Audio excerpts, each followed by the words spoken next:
10 டேஸ்ல பிராத்மிக் எக்ஸாம்க்காக படிக்க முடியுமா? அப்படின்னு கேட்டா கண்டிப்பா முடியும். அதுல டே 6க்கான வீடியோ தான் இது. இன்னைக்கு நம்ம இந்த வீடியோல என்ன பார்க்க போறோம் அப்படின்னா, பிராத்மிக் எக்ஸாம் கொஸ்டின் பேப்பர்ல ரோமன் நம்பர் 10 அதாவது ஃபில் இன் த பிளாங்க்ஸ் அப்படிங்கிற ஹெட்டிங் கீழ வர கொஸ்டின்ஸ் தான் பார்க்க போறோம். வாங்க இப்ப வீடியோக்குள்ள போலாம். பிராத்மிக் எக்ஸாம் கொஸ்டின் பேப்பர்ல ரோமன் நம்பர் 10ல இருக்கிற ஹெட்டிங் என்னன்னு பார்த்தீங்கன்னா, காலி ஜக பரியே அப்படின்னா ஃபில் இன் த பிளாங்க்ஸ் அப்படின்னு அர்த்தம். இந்த கொஸ்டின்ஸ் எல்லாம் எதுலேருந்து எடுத்திருப்பாங்க அப்படின்னா, பிராத்மிக் புக்ல அதாவது பாக் 3 கத்ய பாத் அப்படிங்கிற பாட்டுல இருந்து எடுத்திருப்பாங்க. பாக் 3 கத்ய பாத் அப்படின்னா, பார்ட் 3 ப்ரோஸ் லெசன் அப்படின்னு அர்த்தம். ஸோ இதுல இருந்து தான் இந்த ஃபில் இன் த பிளாங்க்ஸ்க்கான கொஸ்டின்ஸ் வந்து எடுத்திருப்பாங்க. அந்த பாக் 3ல பார்த்தீங்கன்னா, 2 லெசன்ல தான் ஃபில் இன் த பிளாங்க்ஸ் இருக்கும். Lesson number 6 and lesson number 7. அதுல தான் இப்ப நம்ம ஒவ்வொரு லெசனா பார்க்க போறோம். ஃபர்ஸ்ட் லெசன் நம்பர் 6 சலோ பாசார் சலேன். இதுல இருக்க ஃபில் இன் த பிளாங்க்ஸ் வந்து பார்த்துரலாம். बाजार यहाँ से डैश दूर है அப்படின்னா பாசார் யஹா சே இங்கிருந்து டேஷ் தூர் ஹே டேஷ் தூரம் அப்படின்னு கேட்குறாங்க. அதுக்கான ஆன்சர் என்ன அப்படின்னு பார்த்தீங்கன்னா கித்னி. கித்னி அப்படின்னா எவ்வளவுன்னு அர்த்தம். பாசார் இங்கிருந்து எவ்வளோ தூரத்தில் இருக்குது அப்படின்னு கேட்குறாங்க. सो बाजार यहाँ से कितनी दूर है? हम पहले डैश की दुकानें देखेंगे. हम पहले நம்ம ஃபர்ஸ்ட் டேஷ் கி துக்கானேன் எதனுடைய துக்கானேன்னா ஷாப்ஸை தேக்கேங்கி அப்படின்னா பார்ப்போம்.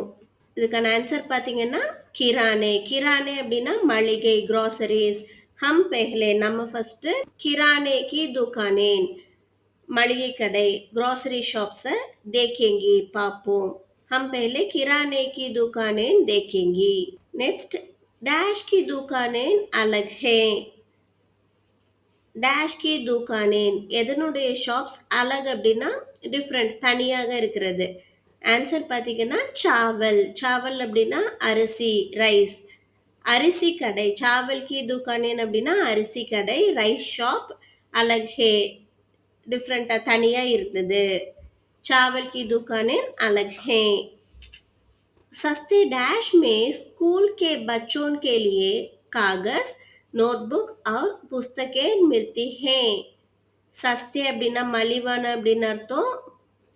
எது மலிவா கிடைச்சது அப்படின்னு கேட்குறாங்க. ஸ்கூல் கே பச்சோன் கேலியே அப்படின்னா ஸ்கூல் போகும் குழந்தைகளுக்காக.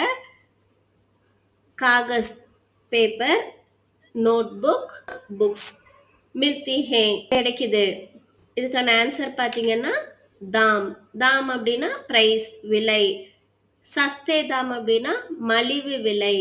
சஸ்தே தாம் மே மலிவு விலையில ஸ்கூல் கே பச்சோன் கேலியே ஸ்கூல் குழந்தைங்களுக்காக காகஸ் பேப்பர் நோட்புக் और புஸ்தகேன் புக்ஸ் மில்தி ஹே கிடைக்கிறது.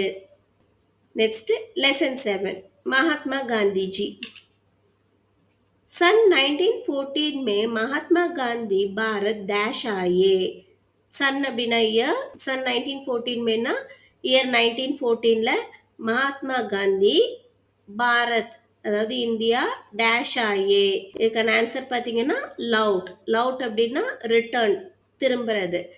सन 1914 में இயர் 1914ல महात्मा गांधी भारत लौट आए इंडिया திரும்பினார். He returned to India. Dash ने गांधी को महात्मा की उपाधि दी. गांधी को महात्मा காந்திஜிக்கு மகாத்மா அப்படிங்கிற உபாதி அதாவது அந்த பட்டத்தை தி அப்படின்னா கொடுத்தது. அந்த பட்டத்தை வழங்கினது யார் அப்படின்னு கேட்குறாங்க. இதுக்கான ஆன்சர் பார்த்தீங்கன்னா கவிவர் ரவீந்திரநாத் ठाकुर. कविवर रविंद्रनाथ ठाकुर ने गांधी को महात्मा की उपाधि दी. கவிவர் ரவீந்திரநாத் டாகூர் தான் காந்திக்கு மகாத்மாங்கிற பட்டத்தை வழங்கினார். डैश ने गांधी को राष्ट्रपिता कहा. காந்தி கோ ராஷ்டிரபிதா அப்படின்னா காந்திஜியை ராஷ்டிரபிதா அப்படின்னு கஹா சொன்னது யார் அப்படின்னு கேட்குறாங்க. நேதாஜி சுபாஷ் சந்திர போஸ்ங்கிறதா கரெக்டான ஆன்சர். नेताजी सुभाष चंद्र बोस ने गांधी को राष्ट्रपिता कहा. நேதாஜி சுபாஷ் சந்திர போஸ் காந்தியை ராஷ்டிரபிதா என அழைத்தார். இப்ப இதுல இந்த 2 லெசன்லயும் சேர்த்து மொத்தம் நம்ம 7 ஃபில் இன் த பிளாங்க்ஸ் பார்த்தோம். பிராத்மிக் எக்ஸாம் கொஸ்டின் பேப்பர்ல ரோமன் நம்பர் 10ல ஃபில் இன் த பிளாங்க்ஸ்ங்கிற ஹெட்டிங் கீழ பார்த்தீங்கன்னா, மொத்தம் 5 குடுத்து எனி 4 எழுத சொல்லுவாங்க. ஒவ்வொன்னுக்கும் ஒவ்வொரு மார்க். ஸோ இந்த 7ல ஏதாவது 6 நீங்க தரவு பண்ணிக்கிட்டீங்க அப்படின்னா, கண்டிப்பா அந்த 4 மார்க்ஸ் வந்து எடுத்துறலாம். தொடர்ந்து நம்ம சேனல வாட்ச் பண்ணுங்க. அடுத்தடுத்த வர வீடியோஸ்ல அடுத்தடுத்த ரோமன் லெட்டர்ஸ பார்க்கலாம். இந்த வீடியோ யூஸ்ஃபுல்லா இருந்ததுன்னு நினைச்சீங்கன்னா, கண்டிப்பா லைக் பண்ணுங்க, ஷேர் பண்ணுங்க, சப்ஸ்கிரைப் பண்ணுங்க, கமெண்ட் பண்ணுங்க. Thank you.